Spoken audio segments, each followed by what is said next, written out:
Hey, welcome to Brighter Rays this week. We are looking at Malachi 3, 6 through 18. And this is called, What Did We Do to You? Is kind of the gist of what the Israelites were asking God. So God had set forth his warning. I will draw near to you in judgment. Those who were rebellious and who were holding on to their sins were notified that there would be swift witness against them. God is a God of justice. All evil will be punished. The day of judgment will come. For the most part, the world lives and moves in willful ignorance. Their ignorance isn't because knowledge and wisdom aren't attainable, as if God had not revealed his wisdom from heaven. His wisdom has been revealed, and those that have eyes to see have seen it. Is the human mind capable of understanding and wisdom? Yes, it is.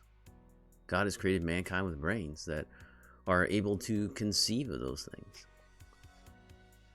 And they're able to utilize the knowledge of God and the wisdom of God. The question then is, why do not all grow in understanding and wisdom that leads them to acknowledge God's existence? Why doesn't the wisdom they gain lead them to submission to God? Well, the problem is a spiritual problem, not that humans don't have the adequate equipment to understand. People have rebelled against God. We willfully take what we want from God's wisdom, but do not give him thanks for it. Whether we acknowledge it or not, we all presuppose that God exists. Even staunch atheists borrow from items or ideas that stem from God's existence. The existence of God is the only way to know that we know anything. But humanity has chosen to embrace willful ignorance. The human proverb, ignorance is bliss, is not just a quaint saying, but is the underlying truth that most people accept. What I don't know can't hurt me. Yet this idea is merely an illusion. When the low fuel light comes on in my car and I put a piece of tape over the display of how many estimated miles I have remaining, does that mean I can then drive forever? Because ignorance is bliss. Ignorance, what I don't know can't hurt me. No. If I don't know I have no gas left, I won't run out of gas. Is that how it works? No, of course not. It doesn't work that way. But this is the game that people play with God. This is the game that the Israelites played with God.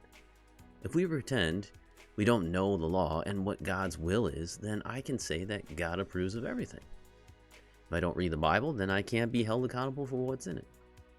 If I don't know what it says, God can be whomever I want, do whatever I want, and all my subjective experiences are now valid.